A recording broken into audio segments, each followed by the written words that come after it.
Pokémon Tech, or Pokémon Technical Institute, featured in the episode The School of Hard Knocks, was an anime-exclusive location that Ash, Brock, and Misty stumbled across while wandering the woods. Our trio got so lost while looking for Vermilion City, their path should have been straightforward, probably looked something more like this. If Pokémon Tech was going to have an in-game location, I think it'd be here, right above Vermilion City on Route 6. The school is represented by two trainers from the anime that have yellow counterparts, but we'll come back to that in a moment. Pokémon Tech is a prestigious private boarding school where students learn about the ins and outs of being a successful trainer. In fact, the school is so important. Upon graduating, you can qualify for the Pokémon League instead of traveling around to collect all 8 gym badges. It provides an alternative to traveling and possibly having your children get eaten or killed by wild Pokémon. And you get to sleep in a bed every night instead of roughing it in the wilderness. I like the idea of adventure, but it does lose something when you think about how sometimes you just have to take care of business in the woods and you get caught by a wild, angry Pokémon with your pants down. The school has a training program for students that are falling behind that is basically just bullying and hazing, cooked up by the preppy princess of Pokémon Tech herself,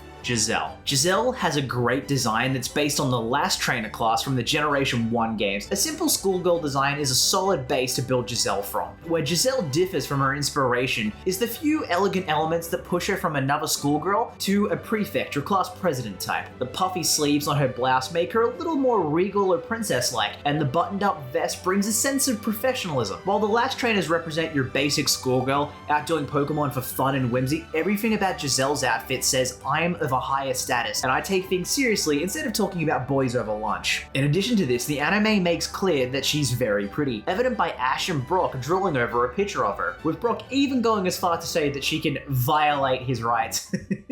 It's a girl?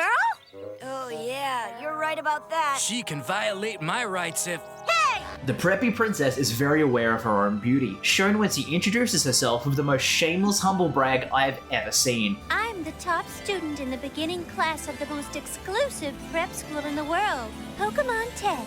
It's sad that others aren't blessed with my beauty, my talent, my humble attitude. People call me a star, but I'm just Giselle. I think she's even more conceited than we are. Her attitude is study hard, don't fuck up, and if you're weak, you get left behind, which is rather ironic because her speech involves a bit about respecting other students and Pokemon. I want to continue to help my classmates be the very best they can be, to teach each other, respect each other, and ensure the Pokemon of tomorrow. But you're a weakling. You'd better get stronger fast, or before you know it, your fellow students will turn their backs on you for good.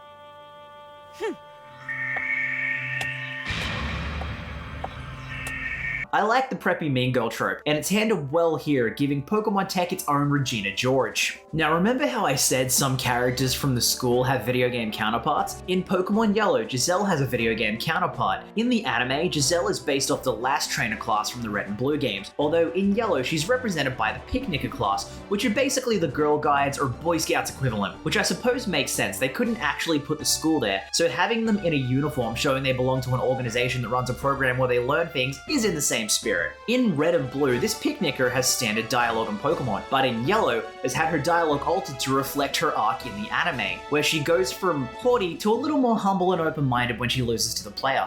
There's some things you just can't learn in school, and that's a good lesson. The Pokemon have been changed to reflect this too, as Giselle has a signature Pokemon she used against Ash instead of the Pokemon she has in the standard games. The trainer next to her is meant to be Joe, the kid that was getting bullied by his classmates at the start of the episode. In the game, Giselle and Joe seem to be on much better terms and are even dating, but Joe quickly loses faith after being beaten by the player, certain that Giselle is about to dump his ass. So next time you're on Route 6, go say hello to Kanto's own preppy princess and embarrass Joe in front of his girlfriend.